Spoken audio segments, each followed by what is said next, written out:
The Hindu പത്രത്തിലെ മലപ്പുറം പരാമർശം മുഖ്യമന്ത്രി അടക്കമുള്ളവർക്കെതിരെ കേസെടുക്കണമെന്നാവശ്യപ്പെട്ടുള്ള ഹർജി തള്ളി. എറണാകുളം CJM കോടതിയാണ് ഹർജി തള്ളിയത്.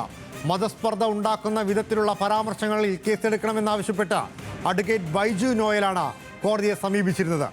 വിവരങ്ങളുമായി ലീഗൽ ഡെസ്കിൽ നിന്നും ഷബ്ന സിയാദാണ് ചേരുന്നത്. ഷബ്ന, എന്തെല്ലാമാണ് വിവരങ്ങൾ?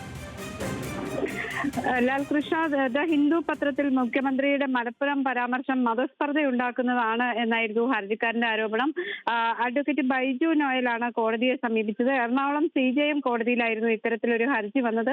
കോടതി എന്നാൽ ഈ ഹർജി തള്ളുകയാണ് ഉണ്ടായത്. കാരണം മതസ്പർദ്ധയുണ്ടാക്കുന്ന രീതിയിൽ അഭിമുഖം നൽകി അല്ലെങ്കിൽ പ്രസിദ്ധീകരിച്ചു എന്നത് സംബന്ധിച്ച് ഈ പരാതിയിൽ ബോധ്യപ്പെട്ടിട്ടില്ല എന്ന് കണ്ടാണ് കോടതി ഈ ഹർജി തള്ളിയിട്ടുള്ളത്. മുഖ്യമന്ത്രി അടക്കമുള്ളവർക്കെതിരെ കേസെടുക്കണം എന്ന ആവശ്യമായിരുന്നു ഉണ്ടായിരുന്നത്. എന്നാൽ ഈ അഭിമുഖത്തിന്റെ പേരിൽ മതസ്പർദ്ധയുണ്ട് എന്ന രീതിയിൽ കണ്ടെത്താനായിട്ടില്ല. അതുകൊണ്ട് കേസെടുക്കാൻ സാധിക്കില്ല എന്ന് കണ്ട് കോടതി ഹർജി തള്ളുകയായിരുന്നു.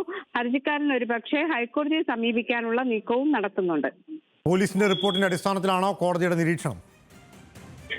തീർച്ചയായും. കാരണം ഈ ഹർജി വന്നതിനെ തുടർന്ന് പോലീസിന്റെ വിശദീകരണം തേടിയിരുന്നു. അതിനുശേഷമാണ് കോടതി ഇത്തരം ഒരു നിഗമനത്തിലേക്ക് എത്തിയത്.